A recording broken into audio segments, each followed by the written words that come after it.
이 사도들의 역할이 상당히 중요했습니다. 교회가 지금처럼 이렇게 기초가 서 있고 또 뭐 법령이나 조직이 잘 정비되어 있는 상태가 아니었기 때문에 이 교회를 교회답게 어떻게 만들 것인가, 이걸 사도들이 굉장히 많이 마음을 썼을 거다, 이런 생각이 드는데, 그 가운데 이 사도들이 이 기도하는 일, 여기에 굉장히 많이 유의하고 잘 감당하기 위해서 마음을 썼습니다. 오늘 2절의 말씀에 보니까 12사도가 모든 제자를 불러 이르되 우리가 하나님의 말씀을 제쳐두고 접대를 일삼는 것이 마땅하지 아니하니, 이렇게 되어 있는데, 이 접대라고 하는 말은 봉사와 구제를 가리키는 말입니다. 예수님께서 맡겨주신 말씀 사역, 기도 사역, 이것을 제쳐두고 사도들이 구제하는 일에 신경을 쓰고 시간을 많이 할애하다 보니까 도무지 이 교회의 모습이 제대로 굴러가지 않는다, 이 생각을 한 겁니다. 그래서 사도들은 무엇보다도 말씀과 기도 사역에 매진해야 되고, 다른 사역은 돕는 여러 사역자들을 통해서 해야 되겠구나, 이렇게 판단을 하신 겁니다. 그래서 이 일을 구제하는 일, 오늘 성경 본문의 말씀처럼은 접대하는 일을 위해서 돕는 분들을 세워야 되겠다 생각을 하셨습니다. 4절에 보면 사도들이 무엇을 해야 되는지에 대해서 정확히 알고 계셨습니다. 우리는 오로지 기도하는 일, 말씀 사역에 힘쓰리라, 이렇게 말씀을 하시면서 오늘날 목회자들에게, 또 오늘날 교회를 지도하는 지도자들에게 너희들이 우선 해야 될 일이 무엇인지를 분명히 말씀은 밝혀두고 있습니다. 그러니까 이 감독이라고 하는 초대교회의 목회자들이 무엇을 해야 되는지 그 사명이 정립되는 순간입니다. 말씀 연구하는 일, 기도하는 일, 그것이 목회자가, 사역자가 해야 될 일이다라는 것을 이 6장에서 정리를 해두고 있는 겁니다. 이게 초대교회의 사도들의 영적인 태도를 유지하는 힘이었습니다. 역시 마찬가지입니다. 우리 성도들도 여러분들의 영적인 힘을 유지하는 데 있어서 가장 중요한 방법은 말씀 연구와 기도에 매진하는 일이라고 하는 겁니다. 특별히 이 영적인 태도, 그리고 영적인 균형, 자세를 유지하는 데 있어서 가장 필요한 것은 기도입니다. 기도가 없는 곳에는 영적 균형이 있을 수 없고요, 영적인 태도가 보일 리 없습니다.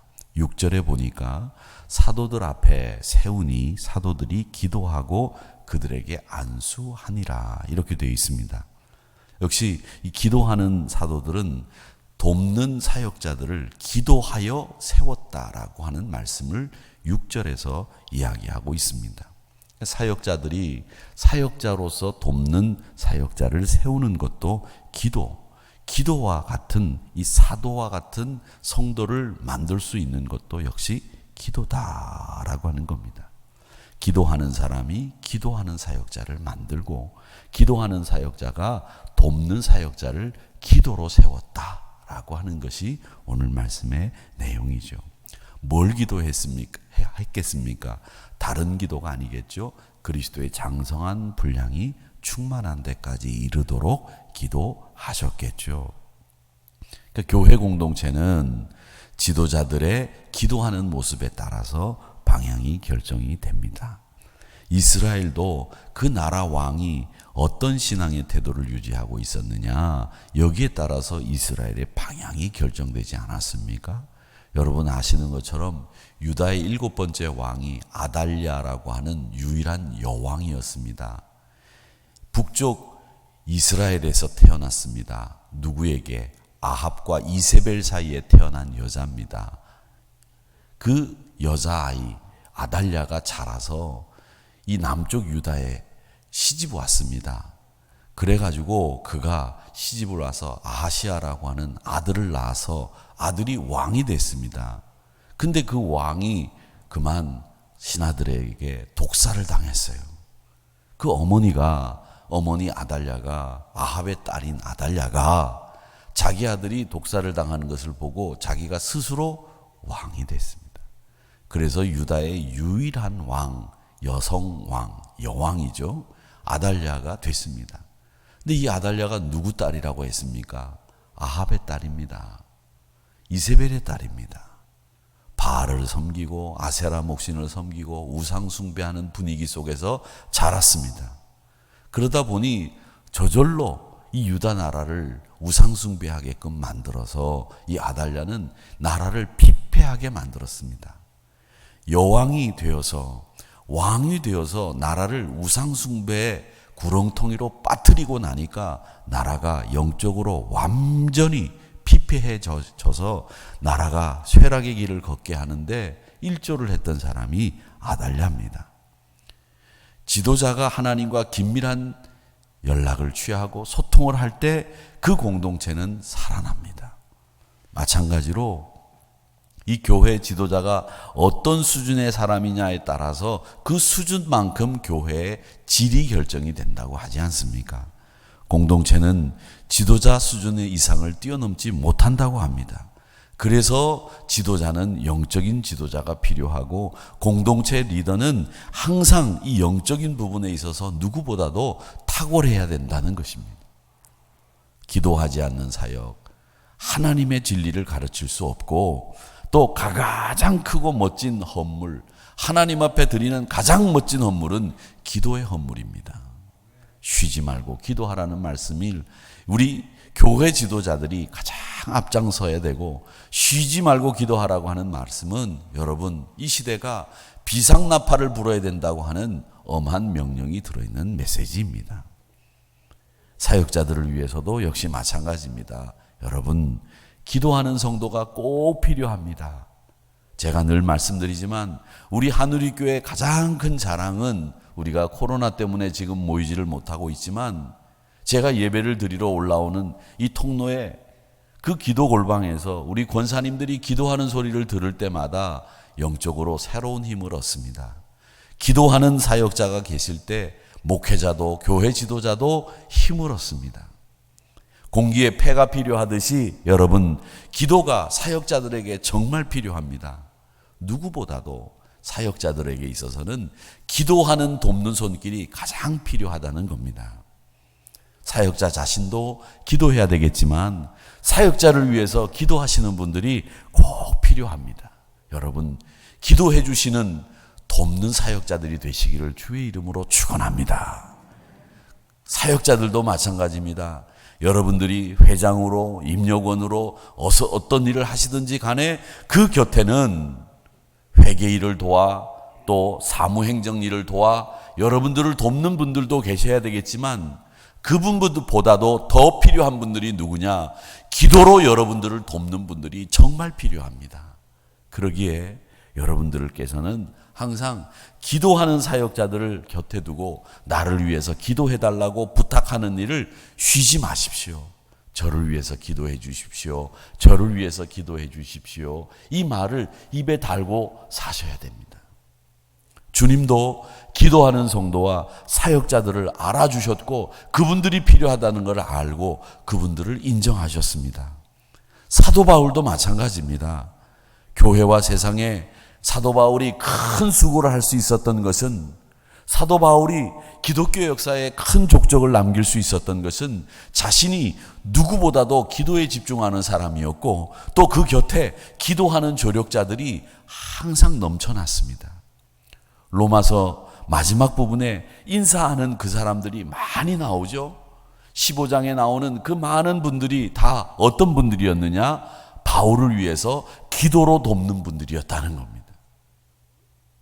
로마서 15장 20절 말씀에 보면 이런 말씀이 있습니다. 또 내가 그리스도의 이름을 부르는 곳에는 복음을 전하지 않기를 힘썼노니 이는 남의 터 위에 내가 건축하지 아니하려 함이라. 이렇게 말씀하셨습니다. 이게 무슨 말씀이냐? 누군가를 위해서 기도하고 있는데 나를 위해서 기도하라고 그렇게 말하지 않았다는 거죠. 누군가를 돕는 손길은 그 사람을 계속 도울 수 있도록 해 주었다는 얘기입니다. 이것이 이 기독교 사역자들, 특히 목회자들에게 있어서는 가장 엄격한 강령이고 윤리가 되는 말씀입니다. 남의 교회 성도들을 만날 때는 그 교회 목사님에게 허락을 받고 만나는 것이 마땅하다는 것이죠.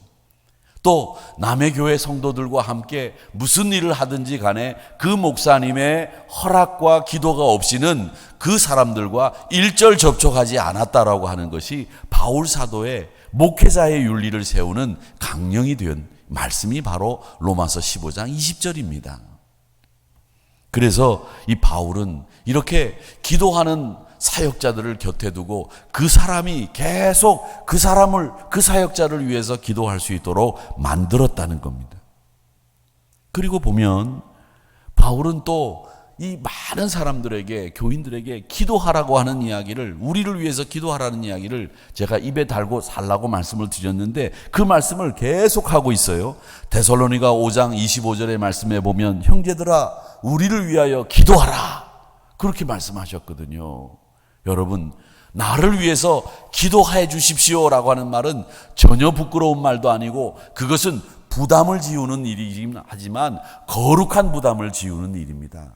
그렇기 때문에 여러분, 저를 위해서 기도해 주십시오라고 하는 것은 여러분이 마땅히 할 수 있는 권리이기도 합니다. 목사님 저를 위해서 기도해 주세요. 여러분의 권리입니다. 제가 여러분들에게 부족한 저를 위해서 기도해 주십시오라고 하는 것도 저의 권리입니다. 왜? 성경의 많은 사역자들이 나를 위해서 기도하라고 강하게 권면하고 있기 때문에 그렇습니다. 고린도후서 1장 31절 말씀에 보면 너희도 우리를 위하여 간구함으로 도우라. 나를 위해서 기도하고 우리를 위해서 기도함으로 우리를 도와달라, 이 부탁을 하고 있습니다. 우리가 많은 사람의 기도로 얻은 은사로 말미암아 우리가 얻은 이 은사가 내가 잘나서 받은 은사가 아니라 많은 주변의 사람들이 기도해 주었기 때문에 내가 이 은사를 받았는데 그 은사를 많은 사람이 우리를 위하여 감사하게 하려고 그렇게 하나님이 너희들의 기도를 통해서 내가 은사를 받았다, 우리가 은사를 받았다, 이 말씀을 하고 있는 겁니다. 사랑하는 성도 여러분, 우리를 위하여 감사할 수 있도록 만들기 위해서, 이 말은 뭐냐? 내가 받은 은사를 너희를 위해서 썼다는 겁니다. 그랬더니 그분들이 우리를 위해서 감사했다는 얘기예요. 근데 그 은사가 어떻게 주어졌느냐? 내가 잘나고 똑똑하고 믿음이 좋아서 하나님이 은사를 준 게 아니라 여러분들의 기도를 통해서 내가 그 은사를 받았으니, 그 얘기예요. 사랑하는 성도 여러분, 만약에 여러분이 어떤 은사를 받았다면 그 은사를 어디다 써야 되느냐? 그 은사를 받기 위해서 기도해 주신 분을 위해서 써야 하는 거예요. 그게 오늘 이 고린도후서 1장 11절의 말씀의 내용입니다. 기도로 서로 돕고 도움을 주고 받아야 된다는 얘기죠. 누가복음 11장에 보면 예수님이 제자들에게 이제 주기도문을 알려주셔요. 가르쳐 주신 다음에 그리고 비유를 하나 설명을 하십니다. 그 비유가 뭐냐면 여행 중인 나그네가 조금 가난한 사람 집에 밤중에 찾아가서 떡을 3덩이 달라고 요구합니다. 그랬더니 이 사람이 참 절박하고 배고프고 힘든데 우리 집에도 먹을 떡이 없어. 그래서 옆집에 사는 부자에게 가서 떡을 좀 빌려달라고 해가지고는 그 떡을 가져다가 그 여행에 지친 나그네를 주었다라는 비유를 하시는 겁니다. 그 내용이 뭐냐면 이런 얘기예요. 그 부자, 이웃에 사는 부자가 누구냐? 하나님이라는 거예요. 그러니까 누군가가 와서 나에게 기도를 하면 그 기도를 받은 사람이, 간구를 받은 사람이 자기가 줄 게 없으면 하나님에게 가서 그걸 받아다가 그 사람을 도와준다, 이 얘기예요. 그러니까 여러분 마찬가지입니다. 우리가 누군가를 위해서 기도하고 또 누군가가 나를 위해서 기도해달라고 부탁을 하면 내가 그 사람을 도울 수 있다고 한다면 도울 수 있지만 만약에 도울 수 없다면 하나님 앞에 구해서 그 사람에게 떡을 3덩이 줄 수 있는 이런 모습, 이게 바로 뭡니까? 우리가 얘기하는 중보라는 거예요. 중보. 여러분이 주실 수 있으면 여러분이 줄 수 있는 대로 주지만 못 주면 하나님 앞에 기도해서 그걸 그 사람들에게 주는 거예요. 그게 중보입니다. 사랑하는 성도 여러분, 옆집에 사는 부자가 우리 하나님이신 거예요. 어려운 사람 보고들 난 여러분 모른 척 하지 마시고 하나님께 기도하고 하나님 앞에 구하고 하나님께 얻어 전달해주고 그를 필요를 채워주는 일, 그걸 우리가 해야 된다는 말씀을 누가복음 11장에서 말씀하고 있는 거죠. 기도해 주십시오. 그게 여러분 가장 성도들끼리 서로 돕는 좋은 방법입니다. 관심을 가지고 사랑을 하는 것도 필요하지만 여러분들이 기도하고 있다는 것만큼 우리를 도와주는 일이 없습니다. 서로를 도와주는 일, 기도하는 일이 최고의 도움이라고 하는 것을 잊지 마시기 바랍니다. 아셨죠? 또 성경에 나오는 이 기도의 사람들을 보면 늘 하나님과 달콤한 데이트를 즐긴 사람들입니다. 그리고 오랫동안 기다렸어요. 기도에는 묘미가 있습니다. 그 묘미가 뭐냐? 기다림의 묘미가 기도 안에 들어있어요. 기도를 하고 응답이 제깍 일어나면 묘미가 없을 것 같아요. 그런데 기도하고 난 뒤에도 그 기도 응답이 한참 동안 이루어지지 않다가 어느 순간 나도 모르고 누구도 모르는 사이에 딱 뒤돌아보면 벌써 기도 응답이 되어 있는 이런 상황들이 참 많이 있거든요. 그러니까 여러분, 기도는 정말 많은 인내가 필요해요. 인내가 필요한 게 기도입니다. 그렇기 때문에 오늘 성경에 나오는 인물도 그렇고 우리 믿음의 선배들은 짧은 기도문을 우리에게 남겼지만 정말 그분들이 짧은 기도문을 남기고 가르쳐 주었지만 그 짧은 기도문을 만들기 위해서 수많은 시간을 하나님 앞에 기도하고 땀 흘리고 피 흘리면서 피를 토해가면서 기도한 이후에 우리에게 남겨준 짧은 글이지만 그 글 속에는 그분들의 인내와 그분들이 기도에 투자한 시간들이 그 안에 다 녹아 있는 거예요. 그래서 우리에게 지금 그 멋진 기도문으로 우리 주님의 기도문도 그렇고 믿음의 선배들의 기도문들이 우리에게 지금 전해지고 있는 거예요. 그러니까 분명한 것은 그분들이 그렇게 피를 토해가면서 기도해서 얻은 그 기도의 결과물들을 우리에게 신앙의 승리자로 전달해주고 계시다는 겁니다. 그 많은 시간을 통해서 그분들의 윤택함이 우리에게 보여지고 있는 거예요. 그렇기 때문에 기도만큼 배우기가 어려운 게 없고 어려운 과목이 신앙 안에는 없다고 봐도 무방합니다.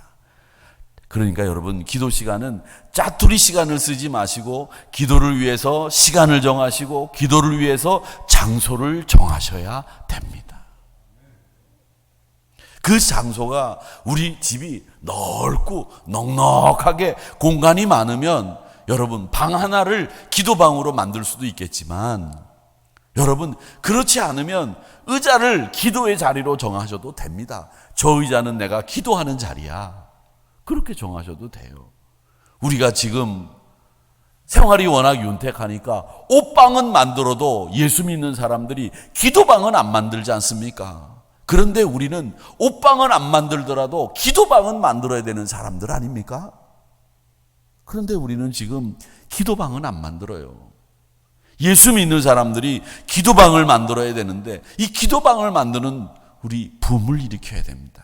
여러분, 날마다 밤을 새워 기도하라는 말 아닙니다. 예수님이 밤을 새워 기도하셨으니까 우리도 밤을 새워 날마다 기도하라는 게 아니라 그렇게 기도의 중심을, 우리 신앙생활의 중심을 기도에 두자는 겁니다. 기도 없는 헌신, 기도 없는 헌금, 기도 없는 봉사, 그거 다 E.M. 바운스는 재난이라고 얘기합니다. 기도 없는 봉사, 기도 없는 헌신, 다 그건 재난에 지나지 않는다. 자기를 드러내는 일에 지나지 않는다. 그런 확률이 높다고 말씀합니다. 기도는요, 나를 드러내는 게 아니라 하나님을 드러내는 시간이에요. 여러분 아시기 바랍니다. 나를 드러내지 마세요. 기도하면서 나의 현란한 말, 나의 멋진 수사, 이런 것들을 드러내는 게 아닙니다. 오늘 우리 장로님이 제가 이 설교를 할 줄 알고 어떻게 기도하시는지 딱 딱 정확하게 한마디만 짧게 하고 나가셨는데 제가 이 설교하는 것을 영적인 눈으로 벌써 보셨나 봐요. 여러분, 기도는 나의 지식을 자랑하는 시간이 아니고 나의 의로움을 자랑하는 시간이 아닙니다. 기도는 하나님을 드러내는 시간입니다. 하나님을 드러내세요. 그게 기도입니다. 기도가 중요하다는 것을 저는 이 초대교회가 어떻게 알았을까? 우리는 배우지만 초대교회가 기도가 중요하다는 것을 어떻게 알았을까? 저는 결정적으로 초대교회가 기도의 중요성을 안 때가 오순절이라고 생각합니다. 왜? 오순절 성령의 강림이 어떻게 이루어졌느냐? 그 70명의 성도들이 모여서 뜨겁게 기도하는 순간에 불의 혀같이 성령이 임했거든요. 와, 그렇게 불의 혀같이 성령이 임하니까 그분들이 담대해졌어요. 겁이 사라졌어요. 그러니까 요즘 말로 얘기하면 눈에 보이는 게 없어졌어요. 그래가지고 나가가지고 예수가 그리스도다 외치기 시작을 했고 각 나라 말로 복음을 증거하기 시작했습니다. 여러분, 그러니까 초대교회 신자들이 그때 와, 기도가 정말 중요하구나 이걸 깨달았을 것 같아요. 그러니까 여러분, 교회가 기도의 중요성을 처음 깨달았을 때 그때는 오순절이었겠다 이런 생각을 하는 겁니다. 그러니까 가장 위대한 사역자도 교회를 기도하게 만드는 사역자가 가장 위대한 사역자요. 여러분들이 우리 성도들에게 권면해야 될 일이 많이 있지만 그 중에 하나가 기도하라고 권면하는 것이 그분에게 능력을 받으라고 권하는 것과 똑같은 겁니다. 사랑하는 성도 여러분, 기도하는 사역자가 기도하는 사역자를 낳습니다. 교회 역사를 보면 많은 경우에 하나님이 자기 마음에 합한 사역자, 합당한 사역자들을 찾으셨는데 그 합당한 사역자들이 큰 일을 했습니다. 그 사람들이 누구였느냐? 하나님과 소통하는 사람들이었습니다. 하나님이 이렇게 일하신다 믿고 있는 사람들을 하나님이 쓰셨다는 겁니다. 그러니까 하나님이 쓰시는 사람은 하나님과 대화하는 사람을 썼고 하나님과 대화하는 사람들이 큰 일을 이뤘다. 이건 뭐 뒤로 봐도 앞으로 봐도 정확한 진리입니다. 그렇기 때문에 여러분, 주의 사역자들은 항상 하나님이 일하시는 것을 기대하는 거예요. 와, 하나님이 일하실 거야. 나를 위해서, 가정을 위해서, 교회를 위해서, 나라를 위해서 우리 하나님 일하신다. 이런 믿음이 있는 사람이 사역자들입니다. 하나님은요, 예전에 나한테 은혜를 주시고요, 이제는 은혜를 안 주세요. 앞으로도 은혜 주실 가망이 전혀 없어요. 이런 사람들은 하나님의 일하심을 못 믿는 사람들입니다.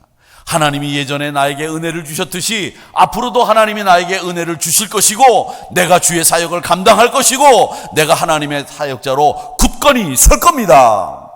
이런 믿음을 가지고 앞을 계속 내다보는 사람, 그 사람이 하나님과 기도하는 사람입니다. 사랑하는 성도 여러분, 하나님을 그러니까 기대하세요. 하나님이 이 나이 먹은 사람에게 뭘 하겠느냐? 하나님이 나에게 뭘 하겠느냐? 나는 직장도 없고 돈벌이도 없고 나는 능력도 없고 나는 늙어 힘도 없는데 하나님이 나에게 뭘 하시겠느냐? 이런 분들은 기도하지 않는 분들입니다. 여러분, 기도하는 분들은 하나님이 부르시는 그날까지 나를 통해서 하나님이 일하신다는 것을 믿는 사람들이 기도하는 사람들입니다. 사랑하는 우리 권사님들, 하나님 앞에 기도하는 우리 권사님들은 하나님이 내가 하나님 부르시는 그날까지 나를 통해서 일하신다고 믿으시기를 축원합니다. 일하십니다. 어떤 모습이든지 하나님이 그 모습을 쓰시는 거예요. 요한복음 14장 12절 13절에서 뭐라고 말씀하십니까? 내가 진실로 진실로 너희에게 이르노니 나를 믿는 자는 내가 하는 일도 그가 할 것이요. 예수님이 하시는 일 그도 한다는 겁니다. 또한 그보다 더 큰 일도 하리니 이는 내가 아버지께로 감이라. 내가 하는 일을 너도 한다는 거예요. 예수님이 하신 일 너도 한다는 거예요. 그 이유는 뭐냐? 내가 아버지께로 가니까 내가 간다는 말이 무슨 말씀입니까? 내가 할 일을 너에게 맡겨주겠다는 말씀이에요. 내가 할 일을 너에게 맡겨주고 내가 아버지께로 가니까 나를 진짜로 믿는 사람은 내가 한 일 그도 한다는 거예요. 여러분 믿으십니까? 예수님 같이 할 수 있다는 거예요. 이게 약속의 말씀입니다. 내가 아버지께로 가기 때문에 내가 할 일을 너희들에게 맡기고 가니 나를 믿는 자는 내가 한 일을 너도 한다. 이것처럼 굳건하고 확신한 약속이 어디 있습니까? 너희가 내 이름으로 무엇을 구하든지 내가 너를 위해서 행해 줄 것이다. 그러니까 이것은 아버지로 하여금 아들로 말미암아 영광을 받으시게 하려 함이라. 이 무슨 말이냐? 너희들 내가 내 이름으로 구해라. 그러면 아버지께서 네가 구하는 걸 그대로 해주신다. 왜? 이 아들을 위해서 아버지가 영광 받으시기 위해서 네가 구하는 거 내 이름으로 구하면 해준다. 이 얘기예요. 걱정하지 마라.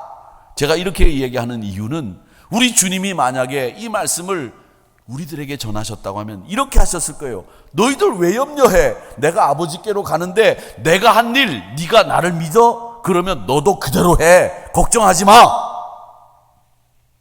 왜 그런 줄 알아? 내 이름으로 구하면 아버지의 영광을 위해서 아버지께서 너를 위해서 해주신다.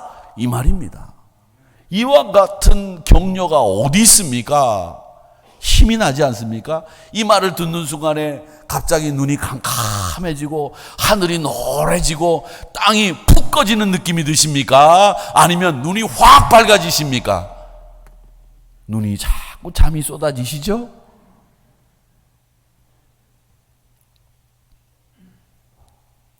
요한복음 14장 이 12절 13절의 말씀을 꼭 기억하세요. 여러분, 나를 믿는 자는 내가 한 일을 너도 한다는 거예요.